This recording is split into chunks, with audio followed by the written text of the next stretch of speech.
For the first time in 17 years, China was dethroned as the United States' top source of imports, offering fresh evidence that Washington's tariffs and supply chain diversification efforts are bearing fruit.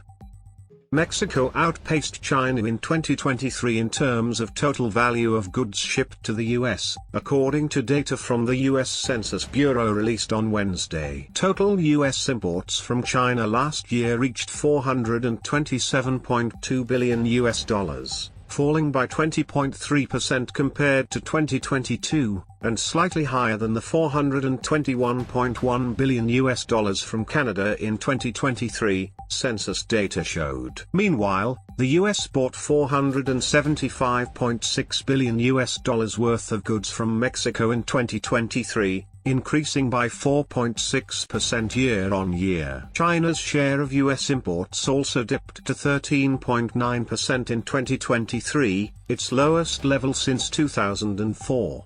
China's share peaked at 21.6% in 2017, before the trade war began. It was 16.3% for 2022. China had been the top goods supplier to the US since 2007, when it surpassed Canada. Geopolitical frictions, including intensifying economic disputes and a simmering tech war, have clouded relations between the world's two largest economies. And tariffs in place since Donald Trump's presidency have hit direct shipments from China hard, at an average of 19.3%. Washington has also ramped up efforts to de-risk its supply chains, with American multinational corporations adopting a China Plus One strategy and reducing reliance on the mainland as a production base. Still, analysts say direct trade flow fails to reflect the growing complexity of global supply chains.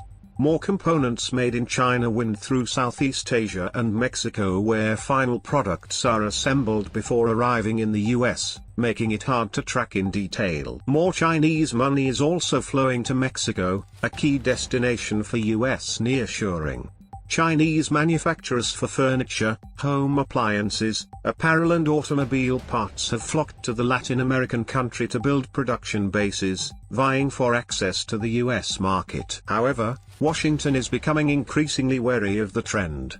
In December, the US and Mexico agreed to monitor foreign investments and regularly share information about the screening process. At a hearing about the United States-Mexico-Canada agreement convened by US trade representatives on Wednesday, American auto industry representatives said Chinese manufacturers investing in Mexico taking advantage of lower labor costs and tariffs were a large problem. Under the trilateral free trade agreement that entered into force in 2020, 75% or more of the components of passenger vehicles and light trucks should be produced within the region to qualify for duty-free treatment. You're going to have a hard time getting compliance with USMCA requirements, Jason Wade of the International United Auto Workers said at the hearing. Describing China's approach in Mexico, Wade added, "They will take the infrastructure and ecosystem that's been developed over the last 25 years and just pay the fee and have access to the US market." Pakistan began counting votes after polling ended on Thursday, February 8.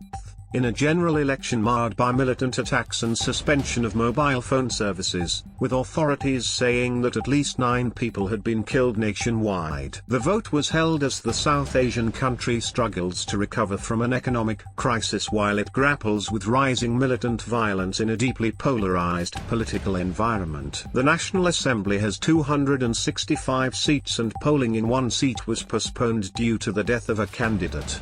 A party needs 133 seats for a simple majority, but many analysts believe the vote may not produce a clear winner. Thousands of troops were deployed on the streets and at polling stations across the country, and borders with Iran and Afghanistan were temporarily closed as security was stepped up to ensure peaceful polling. Despite the heightened security, 9 people, including 2 children, were killed in bomb blasts, grenade attacks and shootings. At least 26 people were killed in 2 explosions near electoral candidates' offices in the southwestern province of Balochistan on Wednesday.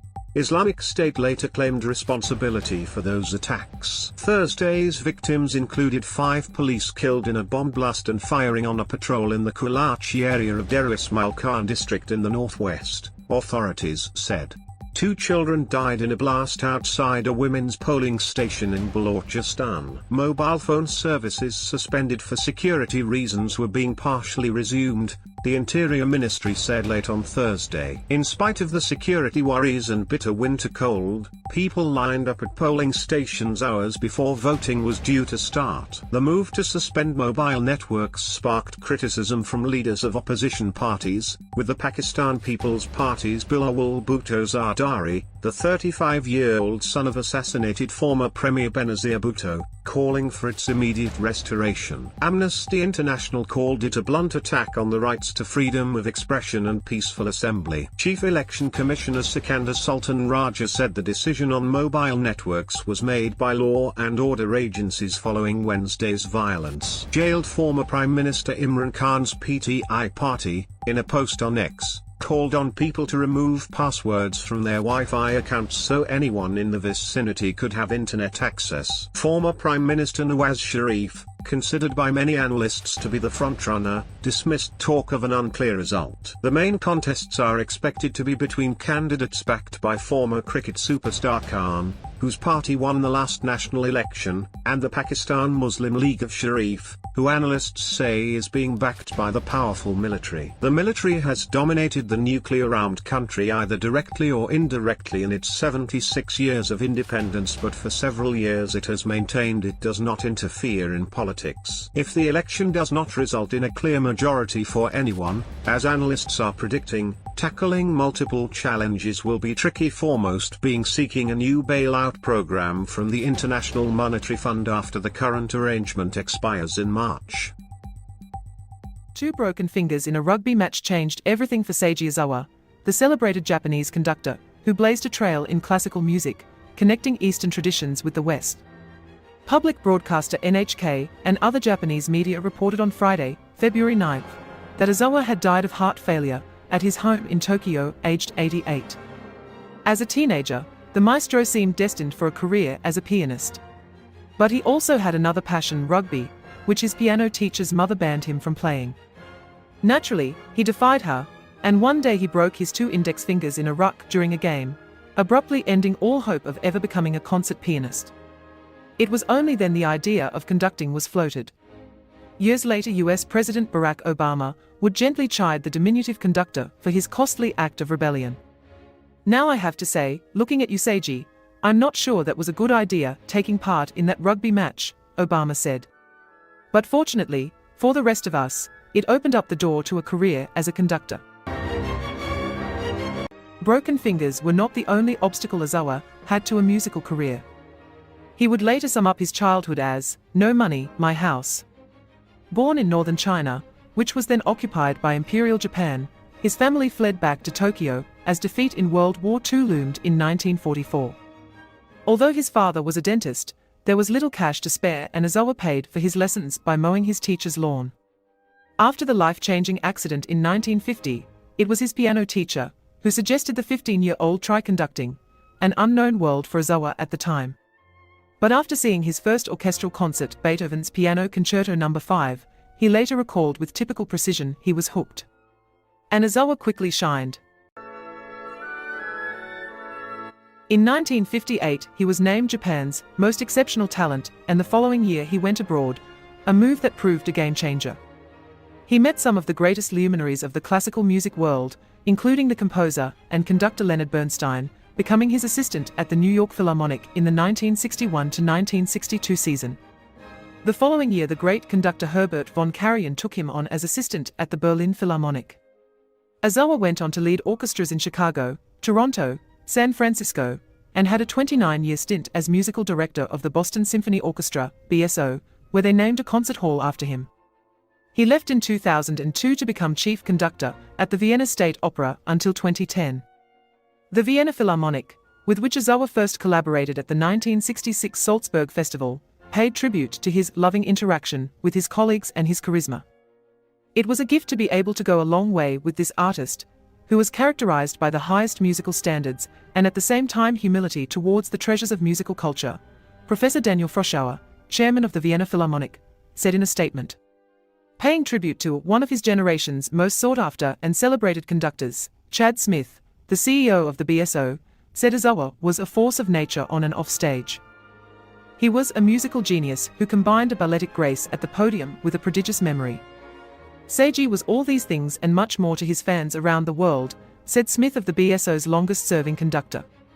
Although he enjoyed his glittering career in the West, Ozawa never lost sight of his roots, founding an orchestra and the Seiji Ozawa Festival, which is now one of Japan's top classical music events. Sport may have dashed his early hopes of becoming a pianist, but Ozawa never fell out of love with it, particularly baseball, Japan's most popular sport. He was the proud owner of a gold lifetime pass to U.S. Major League Baseball. Recalling his days in Boston, he said he had been particularly fond of ending a performance night by catching the end of a Red Sox game.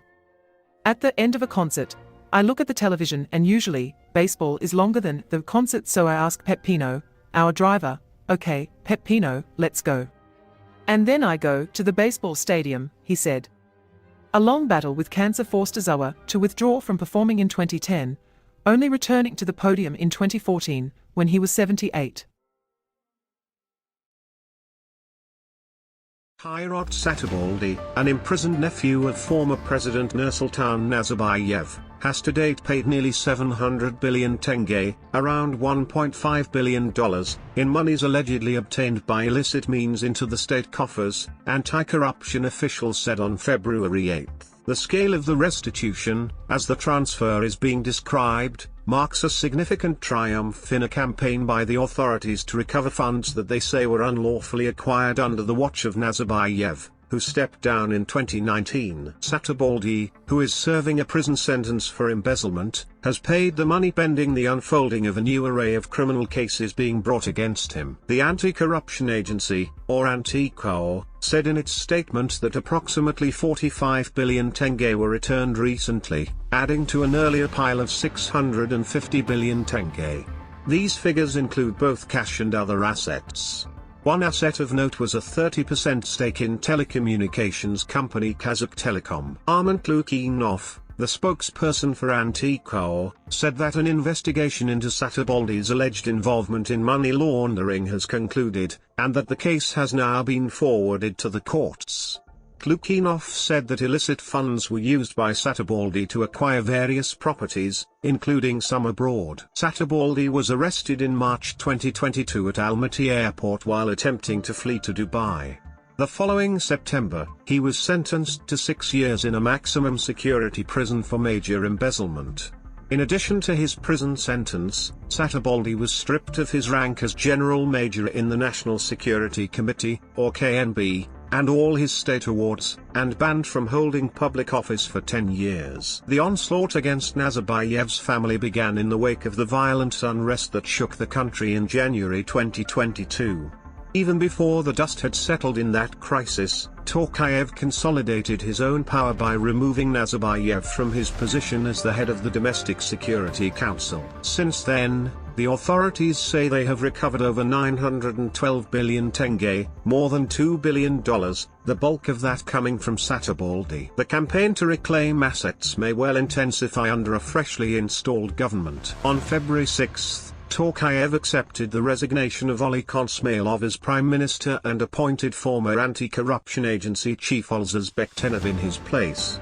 Parliament quickly ratified the move.